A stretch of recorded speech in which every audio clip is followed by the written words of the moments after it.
Muito bem, rapaziada, vamos continuar então com aquela nossa série na qual nós estamos comentando todos os filmes da franquia de Dragon Ball e na qual nós já fizemos vídeos sobre os dois filmes mais recentes, que são basicamente os dois filmes do Dragon Ball Super, né? Dando continuidade à nossa série então, hoje eu vou fazer o contrário, eu vou voltar lá pro começo para que a gente possa ir comentando desde o primeiro filme de Dragon Ball até chegar aos mais recentes, né? Eu cheguei a dizer que provavelmente eu não comentaria todos os filmes de Dragon Ball aqui no canal, mas eu acho que dá para fazer sim, desde que eu não faça um vídeo por filme, né? Porque são muitos filmes, são acho que uns 20 filmes e tal. Então aí ficaria um pouco inviável. Mas colocando mais de um filme por vídeo vai dar certo sim, e é o que nós vamos fazer hoje. Hoje eu vou comentar os 3 primeiros filmes, né? Que são os 3 filmes do Dragon Ball clássico, do Dragon Ball do Goku pequeno. Pelo que eu vi, tem um outro filme ainda de Dragon Ball clássico, mas que foi lançado muito depois, já em meados dos anos 90, na época em que o anime e o mangá de Dragon Ball já estavam terminando de ser publicados, né? A fase Z, inclusive. Então, se eu for comentar esse outro filme do Dragon Ball clássico, que é posterior no tempo,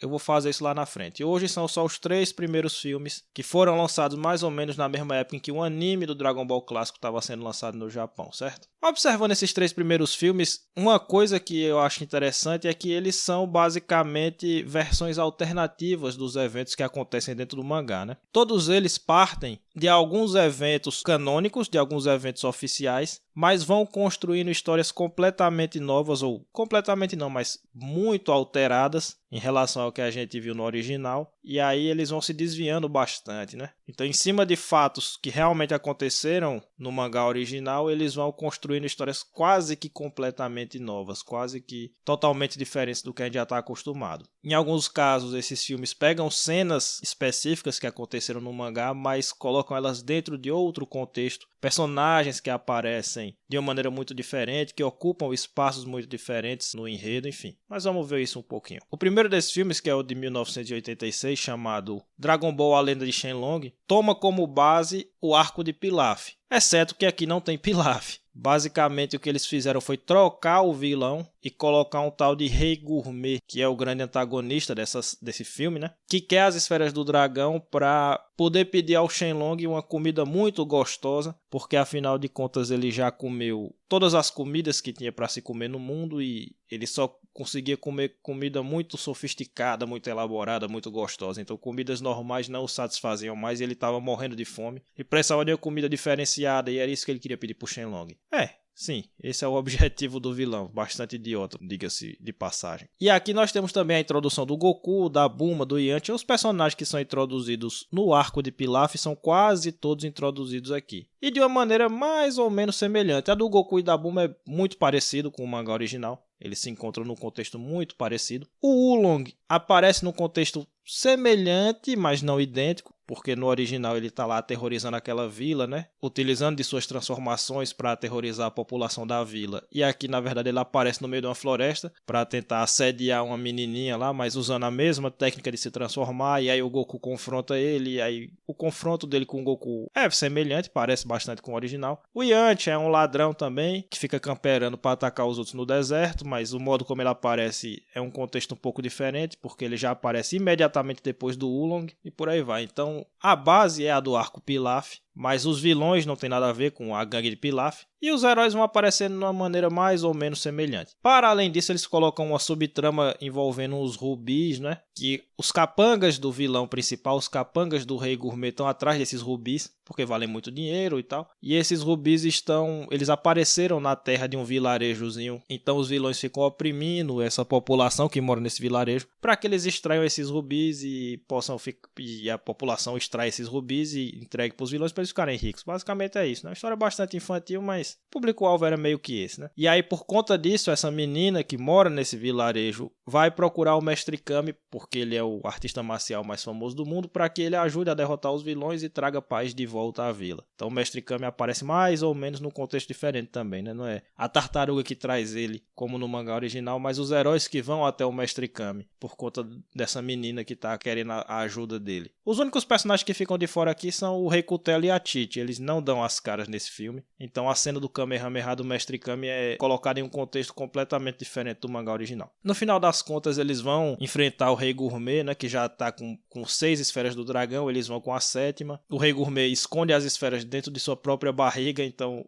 percebendo isso, eles juntam a sétima esfera que está em posse deles, né? Os heróis juntam a sétima esfera que está em posse deles, invocam o Shenlong, que literalmente sai de dentro da boca do vilão. E aí a menina deseja que os tais rubis sumam da terra dela para que ela possa viver em paz e os vilões não fiquem mais oprimindo o pessoal da vila. E é assim que o filme acaba, basicamente. Um filme curto de 50 minutos, aliás, os 3 filmes aqui são muito curtos, né? Um tem 50 minutos e os outros 2 tem 45. O segundo filme, que é Dragon Ball e a Bela Adormecida no Castelo Amaldiçoado, ele se passa naquele momento em que o Goku vai treinar com o Mestre Kami, né? Logo no inicinho do arco do 21º torneio de artes marciais, que o Goku vai treinar com o Mestre Kami, e aí o Kuririn aparece para treinar também. E aí é naquela parte em que o Mestre Kami diz que aceita treinar os dois, desde que eles tragam para ele uma mulher muito bonita, né? E aí no mangá original tem algumas piadas em relação a isso, até que eles levam a Lante e aí o Mestre Kami aceita treinar os dois. Aqui é um pouco diferente. Aqui o Mestre Kami diz a eles que ele quer uma mulher específica, que é a tal da princesa, né? Uma princesa, uma bela adormecida, que está presa no castelo de um demônio, lá, né, no extremo oeste do mundo. E ele diz, vocês têm que ir lá, pegar essa princesa, trazer ela para mim, e aí sim eu treino vocês dois. E aí basicamente a história do filme é essa, né? É a aventura do Goku e do Kuririn, que obviamente depois aparece a Bulma, o Yantia, o Pual, o Long, etc. Pra tentar resgatar essa tal dessa princesa adormecida e levar pro Mestre Kami para que ele possa treinar os meninos. E aí no meio do caminho a gente descobre que a princesa na verdade é uma joia que tá sendo mantida lá no castelo do tal do Lúcifer, que é o vilão do filme, porque ele vai usar essa joia para destruir o sol, mas a joia também vale muito dinheiro, então a Lante aparece nesse filme na versão psicopata dela para roubar o diamante, e é assim que ela entra na história. E os heróis derrotam os vilões e no final das contas eles terminam levando a Lante pro Mestre Kami, exatamente como no mangá original. Então é basicamente como se fosse uma história que é enxertada no meio, ela nem troca muita coisa do que acontece no mangá original não, ela é meio que colocada entre os eventos do que a gente viu no original, né? A única coisa que ela troca é o modo como os heróis se juntam com a Lante, né? Como eles conhecem a Lante e conseguem convencê-la a ir até a casa do Mestre Kami. É só isso que é mudado em relação ao original. E o terceiro filme, que é o Dragon Ball Uma Aventura Mística,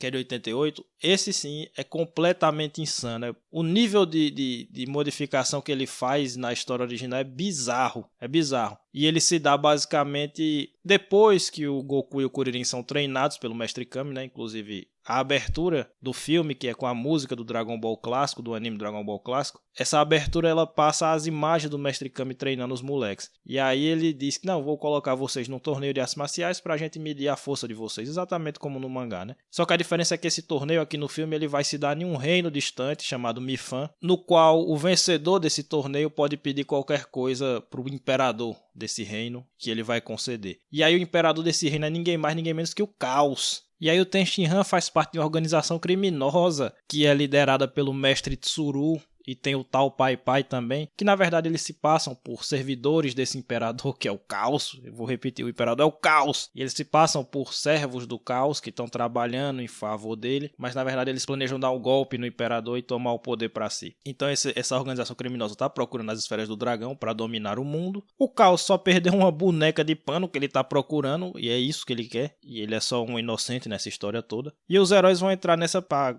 disputar o torneio, né, que acontece naquele reino. Aí nesse meio de caminho você tem a história do índiozinho Upa, com o pai dele, que eles também vão pro torneio porque a terra deles está sendo assolada por essa organização criminosa do mestre Tsuru, que estão atrás das esferas do dragão, que tá na terra deles. Sei lá, o mestre Karin aparece também, enfim, tudo dentro de um contexto completamente diferente do que a gente viu no mangá original. E aí beleza, e aí acontece que eles vencem o torneio, o Goku vence o torneio, derrota o tal Pai Pai no meio do caminho, de uma maneira completamente bizarra, acho que a gente vai falar isso daqui a pouco. O Ten Shinhan na hora H não consegue fazer a conspiração contra o Caos, porque ele, apesar de fazer parte dessa organização criminosa, ele é verdadeiramente amigo do Caos e gosta do Caos, então ele termina traindo o Tsuru aos 45 do segundo tempo. Enfim, eles derrotam os vilões e no final das contas eles fazem o desejo pro Shenlong de que ressuscite o pai do Upa, né? Porque no meio do torneio ele morre, ele vai pro torneio, mas o tal Pai Pai mata ele de uma maneira até semelhante ao que tinha matado no mangá original. Então são 3 filmes que eles partem da base do que a gente já conhece na série, mas eles fazem modificações cada vez maiores, né? Porque o primeiro, apesar dele ter mudado completamente o vilão e tal, tem várias cenas que parecem com o original da saga Pilaf. E os personagens vão aparecendo de uma maneira mais ou menos semelhante. O segundo até não tem muito a ver não, mas ele começa e termina exatamente como o mangá original. Só a história do meio, que é o miolo do filme, mas é uma coisa completamente nova. Mas o terceiro, que tenta misturar Red Ribbon, né, que ao invés de aparecer a Red Ribbon, existe essa organização criminosa do Mestre Tsuru. E o 22º torneio muda muita coisa do que a gente conhece. Modifica demais, e aí fica uma versão bem alternativa, bem diferentona do que a gente conhece. E aí, diante desses 3 filmes curtos, eu fiquei me perguntando assim, tá, mas qual é o propósito desses filmes? Para que é que eles estão aí? E eu percebi que a gente pode analisar esses filmes sob 4 perspectivas diferentes. Alguém poderia querer pegar esses filmes, como um resumo de Dragon Ball. Nesse sentido, obviamente não funciona, porque eles modificam tudo o que acontece no mangá original. Então, evidentemente, você não vai conseguir assistir um filme desses para ter um resumo do que acontece na história, para pegar rapidamente assim os eventos principais. Você não vai ter isso, porque é tudo muito estranho em relação ao que a gente está acostumado. O melhorzinho nesse sentido dos 3 seria o primeiro, por causa daquilo que eu disse, porque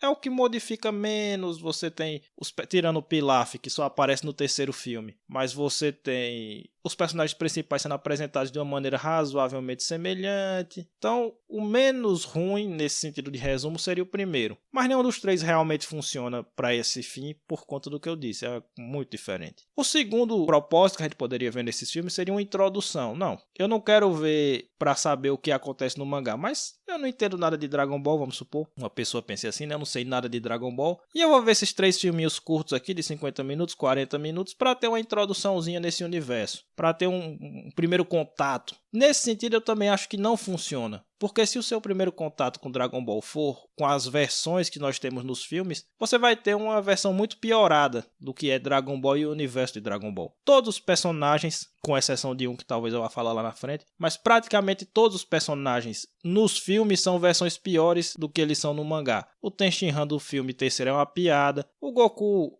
é bem inferior no primeiro filme em relação ao que ele é na saga Pilaf. A Bulma é muito inferior. O Yantia, o Kuririn, o Mestre Kami, todo mundo. Então, se você vai tentar ser introduzido no universo Dragon Ball por meio dos filmes, você vai ter uma versão muito piorada do que é o universo de Dragon Ball. E o próprio universo em si, né, o modo como a Torre de Karin é tratada aqui no terceiro filme, basicamente, o Goku nem sobe a Torre de Karin. Ele toma uma costa do tal Pai Pai tão grande que ele cai direto dentro da Torre de Karin. Ele é colocado para voar para dentro da torre já. Então não tem a subida, não tem o treinamento, não tem nada. Então o universo em si de Dragon Ball é muito menos interessante nos filmes do que ele é na realidade. Então também não serve como um primeiro contato para a obra.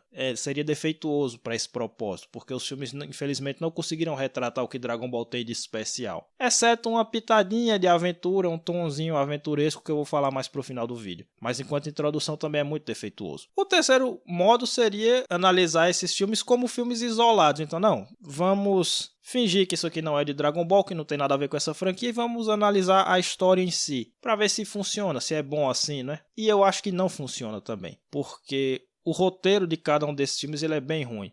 Nesse sentido, o segundo filme, que é o da Princesa Adormecida, né, que é o da Lante e tal, até é menos ruim do que os outros. Ele tem menos decisões esdrúxulas do que os outros. Não é nada demais, ele não é nem bom. Não vou nem dizer que ele seja bom. Não se destaca em nada, não tem um roteiro nada demais. Não é, pra mim pelo menos, não foi especialmente divertido. As lutas não são nada demais em nenhum desses filmes. Então, não tem muito ponto no qual nada disso aqui se destaque, não. Mas, no caso do 2, pelo menos ele não é bizarro, ele não é esdrúxulo como os outros dois. Mas o primeiro, por exemplo, o primeiro é muito ruim em termos de roteiro propriamente dito, independentemente de ser de Dragon Ball ou não. A começar pela tal da motivação do vilão, né? O vilão quer as esferas do dragão porque ele quer comer uma comida gostosa, porque as comidas do mundo normais, as comidas dos chefes que tem no mundo já não o satisfazem mais, e ele só come se a comida for gostosa, então ele precisa juntar 7 artefatos mágicos para invocar o Shenlong, para ele poder comer uma comida gostosa. Só é ruim demais. É só um objetivo ruim, idiota. E não é idiota como, por exemplo, o objetivo do Comandante Red é idiota no mangá original, porque no Comandante Red existe uma piada claríssima ali. Existe uma sátira que o Toriyama está fazendo sobre esses planos grandiloquentes, né, dos grandes vilões que tem, que depois ele terminou até caindo nisso também, né, que no Dragon Ball Z os vilões não ironicamente querem essas coisas, mas o cara construiu uma organização criminosa para pedir para as esferas do dragão para ele ficar mais alto. Então é uma sátira muito óbvia. E serve enquanto sátira, serve enquanto piada. Agora, nesse caso aqui, o cara querer comer uma comida gostosa não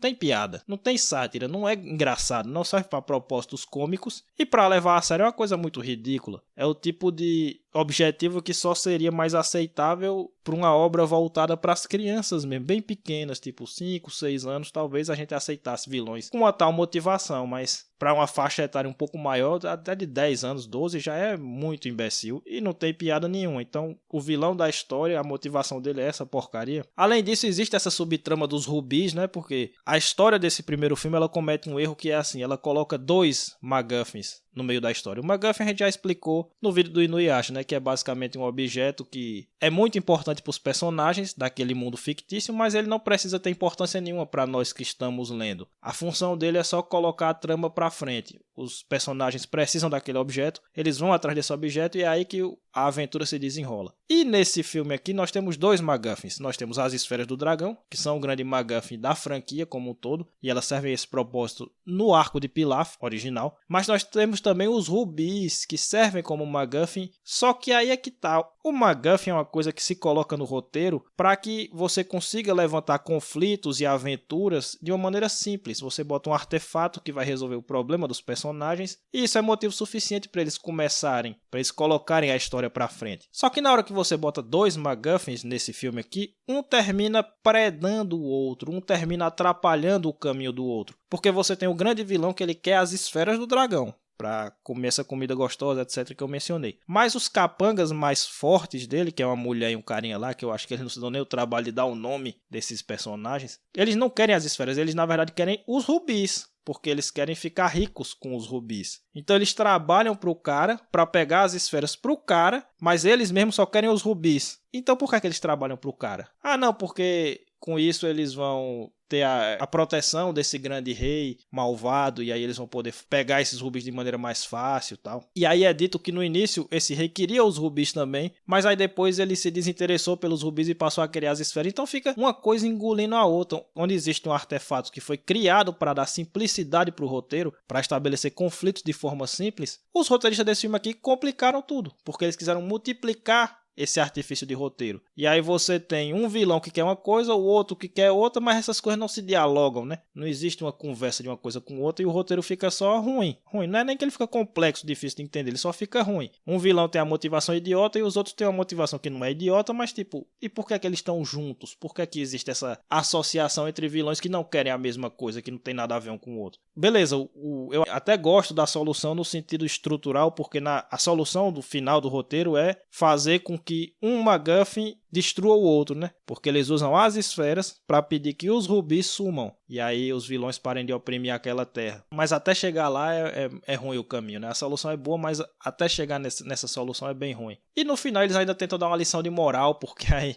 Meu Deus, essa parte é muito ruim. Porque aí o vilão foi derrotado, né? Mas ele não morre. Ele fica numa versão mais simples dele lá, que parece uma criança, sei lá que porra é. E aí um desses habitantes desse vilarejo, que estava sendo oprimido pelos capangas dele, vai lá e oferece uma maçã pra ele. Porque ele tava com muita fome, tem muito tempo que ele não comia. E o cara vai lá e oferece uma maçã pra ele. E aí ele come a maçã e aí ele... Porra, o que é isso aqui? Isso aqui é muito gostoso. E aí o cara do vilarejo diz... É uma maçã. É uma maçã simples. Aí depois isso aqui é uma maçã e é tão gostoso assim e tal. Aí o cara vai lá e dá uma lacrate pra cima dele, lança logo assim.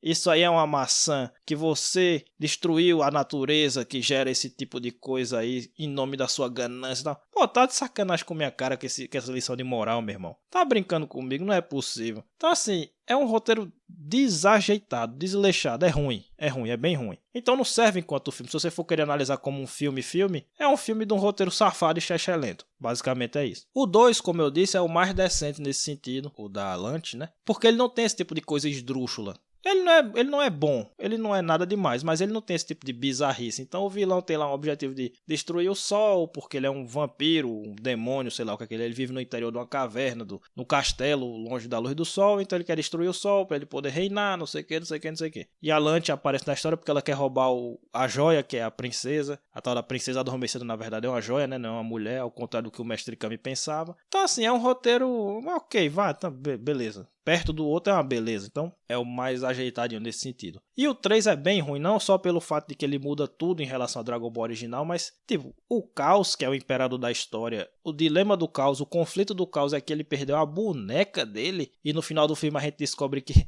os vilões tinham mandado o Tenshinhan esconder a boneca, nem tocar aí a boneca aí. E aí ele vai mandar a gente procurar essa boneca pelo mundo todo. Pelo mundo todo. O mundo, a boneca deve estar no Polo Norte de alguma forma, né? A boneca de alguma forma saiu do palácio e foi pro Polo Norte, foi lá pra casa do caralho. Eu não sei pra onde a boneca foi. Mas na cabeça do roteirista faz sentido essa porra. Então, esconda aí a boneca aí, toca ela, que aí ele vai mandar a gente procurar essa boneca. E aí a gente vai, sob o pretexto de procurar a boneca, pegar as esferas do dragão pra dar um golpe nele. O quê? Que porcaria é essa, cara? Que imbecilidade é essa? E aí o modo como o Goku conhece o Karin, o mestre Karin, é ridículo, porque como eu disse, ele não tem que subir a torre, aquela coisa toda, não. Ele toma uma coça tão absurda do tal Pai Pai que ele é mandado voando. Ele é mandado pelos ares e ele cai dentro da torre do mestre Karin. E quando chega lá na torre do mestre Karin, ele não é treinado. Não existe um treinamento para ele ficar mais forte e derrotar o tal Pai Pai. O mestre Karin basicamente dá aquelas lições genéricas de guru de filme oriental, né? Ele pega a esfera do dragão que tá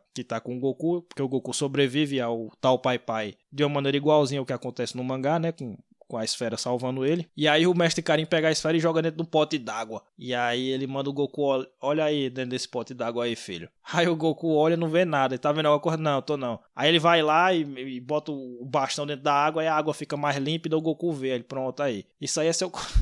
Isso aí é seu coração, porque o seu coração estava obscurecido pela raiva porque ele matou seu amigo e você não estava conseguindo vê-lo direito, não estava conseguindo enxergar direito e por isso você perdeu. Você tem que ter o coração límpido igual essa água. Ah, vai tomar no... Não dá, meu irmão, não dá. Tem os caras que os caras brincam, né? Os caras brincam com minha cara. E aí o detalhe, o Goku sai dessa torre, ele sai da torre do Karin depois dessa... Uau, abriu minha mente e tal. Agora meu coração está puro, está límpido e eu vou derrotar o meu inimigo. E aí, pra derrotar o tal Pai Pai, quem ajuda é a Arale. Tipo, o tal Pai Pai cai na Vila Pinguim e a Arale vai lá e ajuda o Goku a derrotar o tal Pai Pai. E é isso. Então, assim, qual que é a desse roteiro, né? Qual que é a desse roteiro? E aí, no final do filme, as esferas que estavam em posse dos vilões, que eram 6 também, elas caíram numa fossa bem funda lá no fundo do mar. E, ninguém consegue pegar, como é que vai fazer pra ressuscitar o pai do Upa? Não tem como, tá? O Goku, não, é simples, ele vai lá e pega a esfera, joga no buraco e chama o Shenlong sai. Então, tipo, que conflito é esse? O grande conflito, não, eles fizeram parecer que era um grande conflito, né? Que as esferas ninguém consegue pegar, o Goku só diz, não, é só jogar outra lá dentro e falar as palavras, o Shenlong vai sair, tá tudo bem. E foi isso, exatamente isso que aconteceu, ficou tudo bem. Então é esse nível de roteiro, então não serve enquanto filme, desculpa. É bem ruim, é muito, muito, muito ruim enquanto filme. Então se não serve como resumo, porque muda tudo. Se não serve como introdução, porque todas as noções que existem nesses filmes e que existem no original são muito piores no filme do que são no original, então você vai ter uma primeira impressão errada do universo de Dragon Ball se você começar pelos filmes. E se enquanto o filme mesmo são ruins os vilões, ruins motivações, ruins soluções de conflito ruim, tudo ruim, esses filmes servem pra quê? O que nos leva ao quarto ponto. Esses filmes só servem pra quem é psicopata, maluco, doido por Dragon Ball.